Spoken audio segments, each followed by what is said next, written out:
Welcome to Projection Reflection. I'm your host, Coronado, and today we are reviewing Tim Burton's Batman. Today I also have a guest host with me. This is my friend Scott Elliot. Hello. He is a huge Batman fan. He always dresses up as Joker for Comic-Cons, is that correct? That's one of my most requested ones. All different versions. You did the Lego Joker, you did the Heath Ledger Joker, and you did the Jack Nicholson Joker. Not yet, but that's a highly requested one. Yeah. So, today we watched, of course, Tim Burton's Batman. It was directed by, of course, Tim Burton. Music by Danny Elfman. Cast including Jack Nicholson as the Joker, Michael Keaton as Batman, and Kim Basinger as Vicky Vale. The plot of the film goes, having witnessed his parents' brutal murder as a child, millionaire philanthropist Bruce Wayne fights crime in Gotham City, disguised as Batman, a costumed hero who strikes fear into the hearts of villains. But when a deformed madman who calls himself the Joker seizes control of Gotham's criminal underworld, Batman must face his most ruthless nemesis ever while protecting both his identity and his love interest, reporter Vicky Vale. It's a really good plot.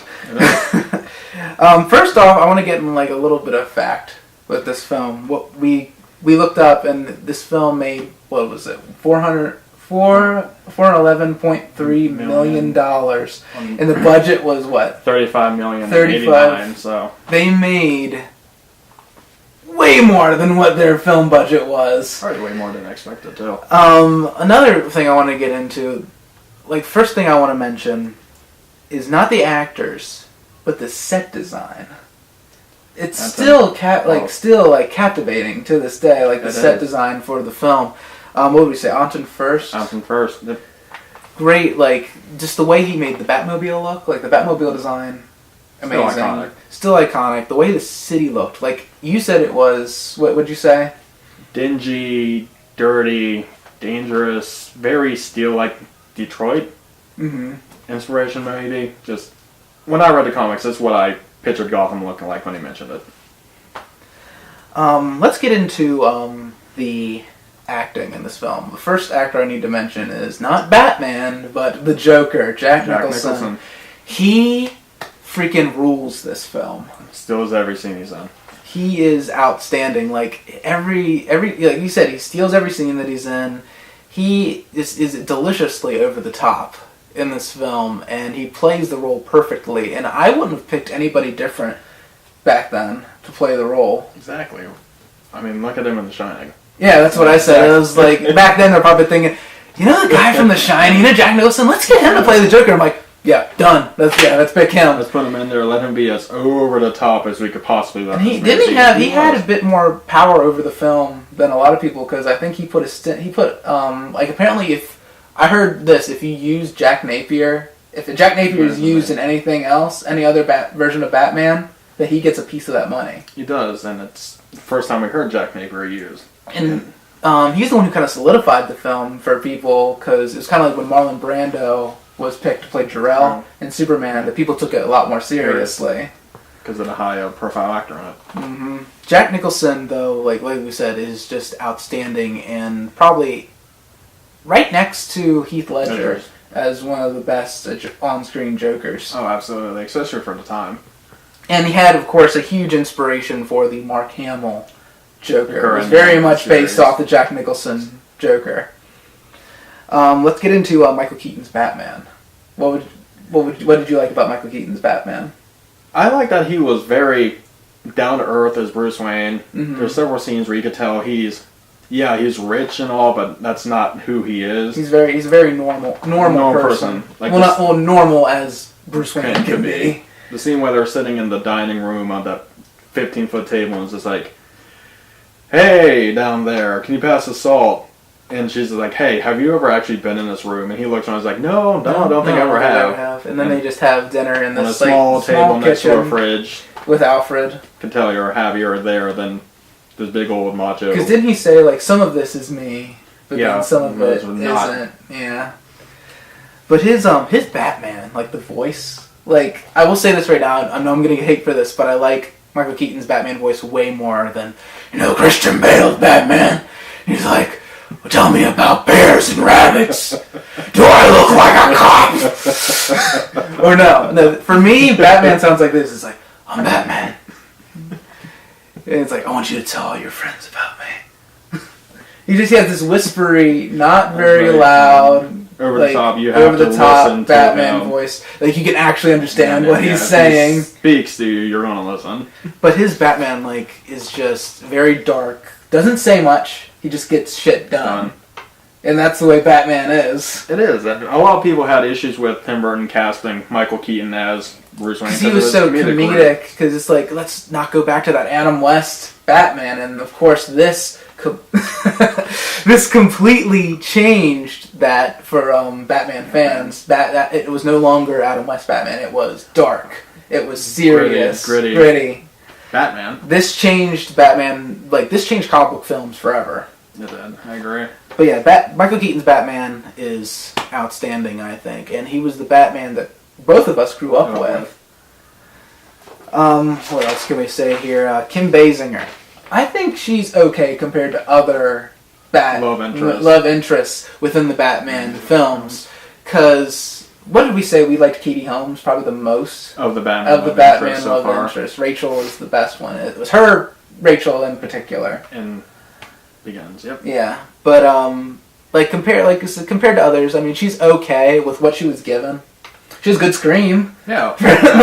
She screams a crap ton in this film, and she does really well with that. Right. And I do love the scenes between her and Bruce. Yes. Especially the one scene. Of course, spoiler alert! Tons of spoiler alerts in this film because if you haven't, this movie's over. Well, what was it? It's the 30th anniversary this year. June 23rd, 1989. It hits theaters.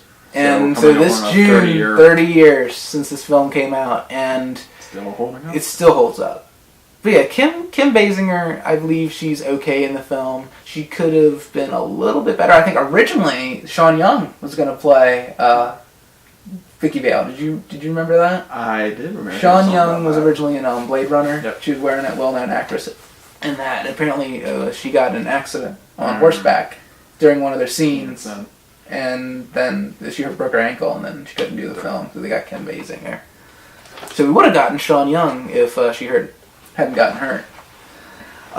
Let's talk about Danny Elfman's score. Iconic. Perfect. Exactly. If you ask me, hey, what do you think of when you hit a Batman theme? And my mind just goes to Danny Elfman's classic Batman theme. It's like da-na-na-na, da-na-na-na-na, and of course, that theme went into the Batman animated series, which is another thing I would like to say is that this film, if it wasn't for these first two Batman films, Batman and Batman Returns, we would not have Batman the Animated Series. It was these films that made it able for that animated series to be made. Would you agree?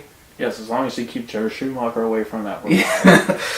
But yes, the Tim Burton Batman films highly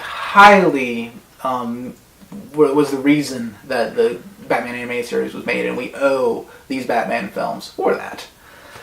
But back again with Danny Elfman's score, it's just the music. You can look because I have it on CD. Like just listening to it when I'm driving around. I listen to the Descent into Darkness one, and it's like, at night when I'm driving to work, and it's so great. Just the music alone sounds without the movie, it sounds great. It's just an amazing score, and of course that's when I hear that score, that's what I think Batman. And I mean, it's a great it's a march, like they call it the Batman March, and it seems like the Nolan films, like it had good music, but it's like didn't have that. Didn't have that gripping going into battle heroic. Oh, and you know something's about to happen. It's about to kick up. Mm-hmm. Now, favorite scenes. We're going to get into this a little bit. The whole movie, basically. But Batman, the rooftop scene. Oh, Batman's introduction. Batman's introduction, and just those two like scumbags that he takes out on the rooftop. Just, I love like when he spreads his wings in the background, and then when they shoot him, but then he just gets back up and just keeps coming. Oh, it's like that.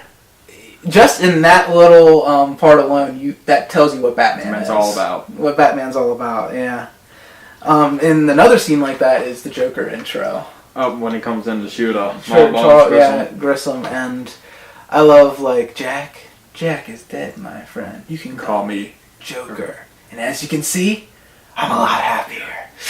And then he just shoots him like a dozen times. Not even caring where he's aiming, just behind the legs, over the back. It's just such a powerful scene. Like, that's the first Shows scene. you how mad he really is. And he stands out so much. Even in, like, before he's Joker, that one scene where he's him and Grissom and all the gangsters, like, because all of them are wearing kind of dull colors. And he's wearing that purple suit, and he stands out. Kind of like how, Mace Windu, Samuel Jackson wanted to stand out with his purple lightsaber.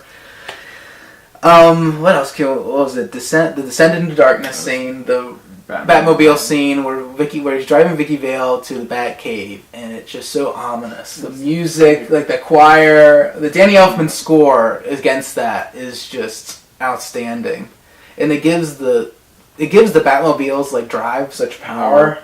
The music really does. Like I said, the museum scene, the Prince scene, the Party Man scene. It's great.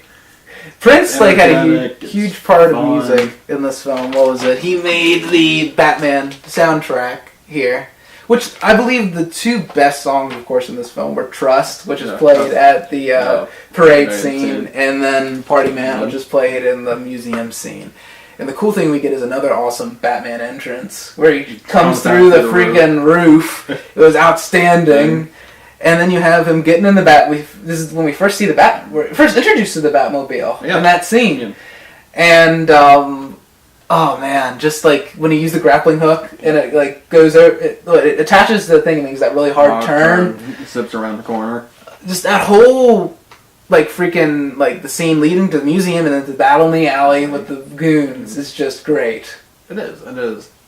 The one like especially like the fight with the guy with the swords. And Batman's like deflecting with his arm blades.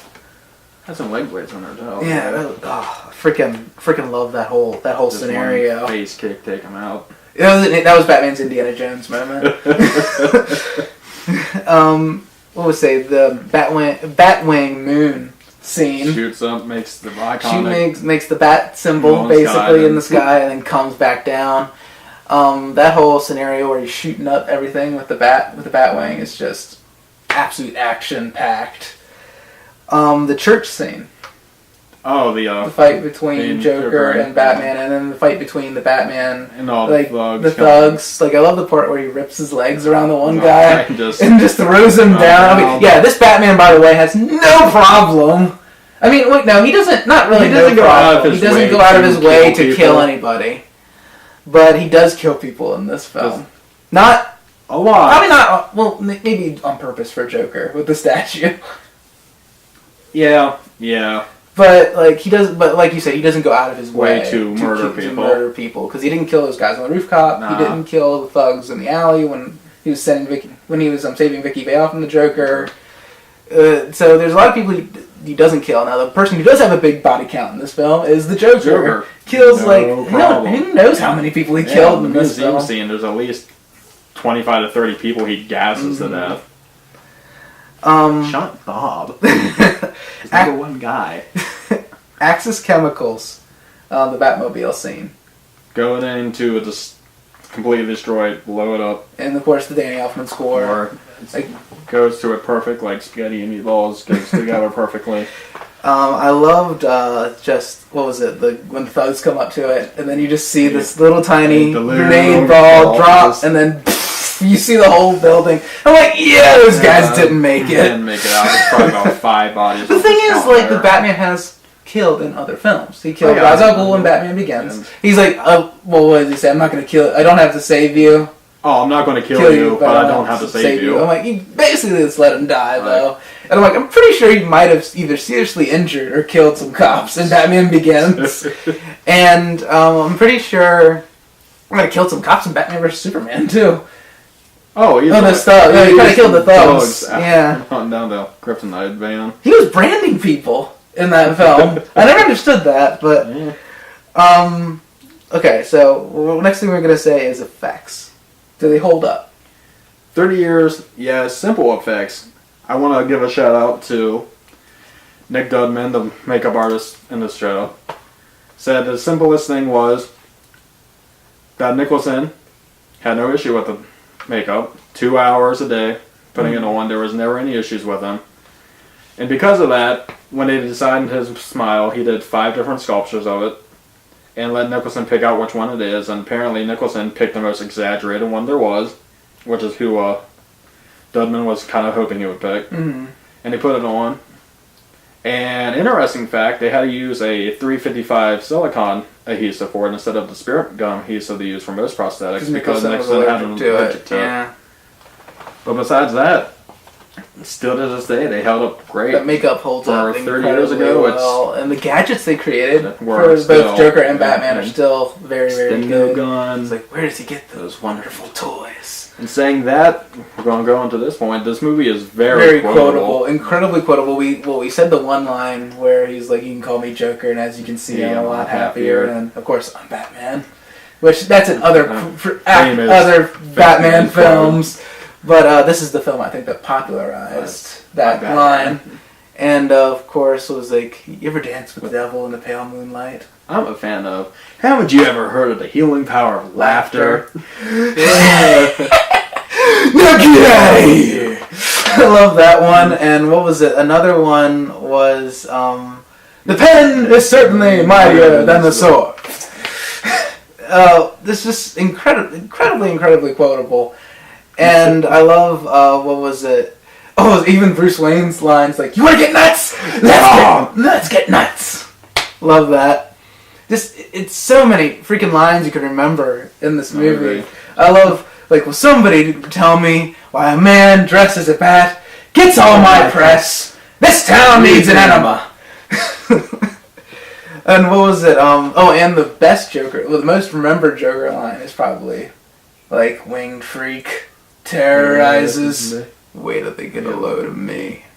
Love that. And they do use that quote in the Kick-Ass comic book and film. What was it? We were saying how incredibly quotable. Let's get into just how inspirational this film was and how it set the bar for comic book films to come. It is. Think Batman movies, this is where my mind instantly goes. Mm-hmm. Same with the Batman suit.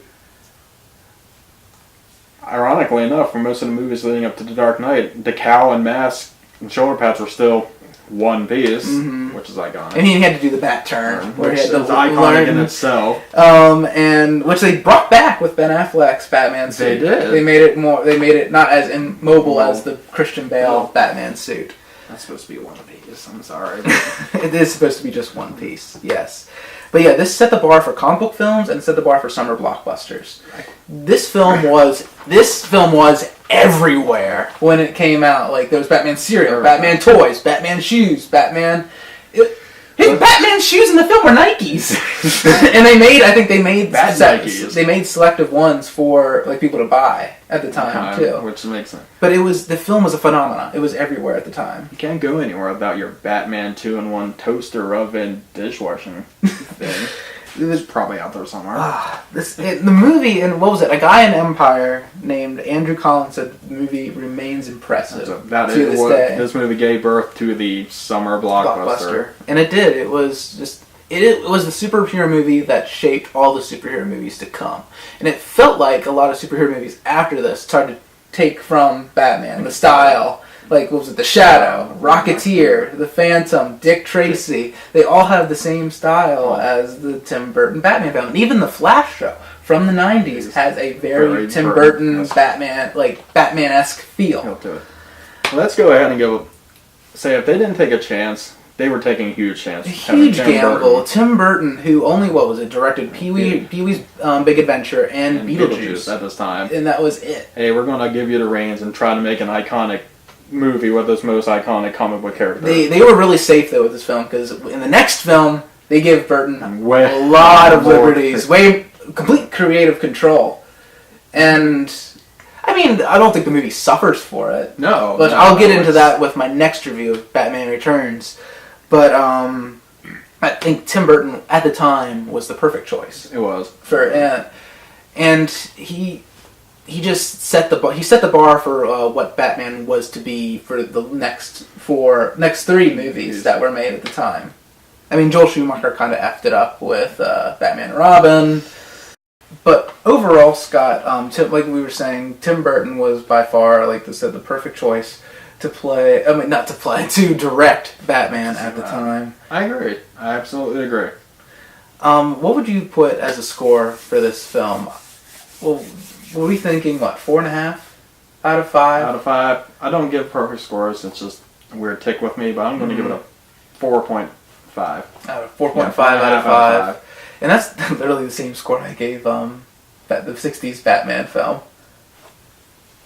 Batusi. Batusi. I knew Batman was Batusi. Yeah. Nick, Scott beat you to it. But this film is a phenomenal film. It is one of the best Batman films out there, right next to The Dark Knight. Nostalgic, still my favorite Batman movie. It is, it's still one of my favorites too. The Christopher Nolan movies are great, but this film has such a great nostalgic feel. Yeah, this one has a lot of...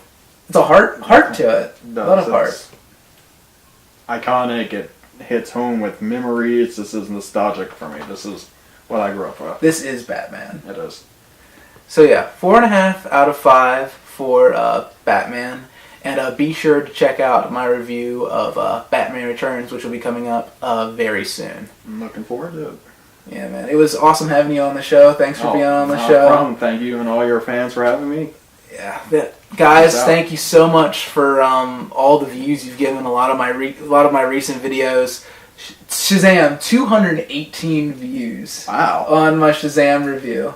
And hopefully maybe the Hellboy one will get... So my Hellboy review's out there. Maybe that one will get a little bit more views too. I'm giving you the message, people.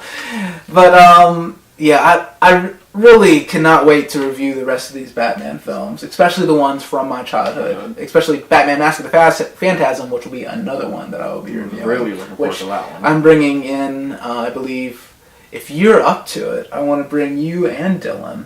Oh, Dylan. I'm down. You and Dylan to both review it. 3 people. Absolutely. That would be the first time I'd have 3 people on a review. Sounds fun. So, like I said, thanks for being on the show, and thank you folks for watching. We'll see you later. Peace.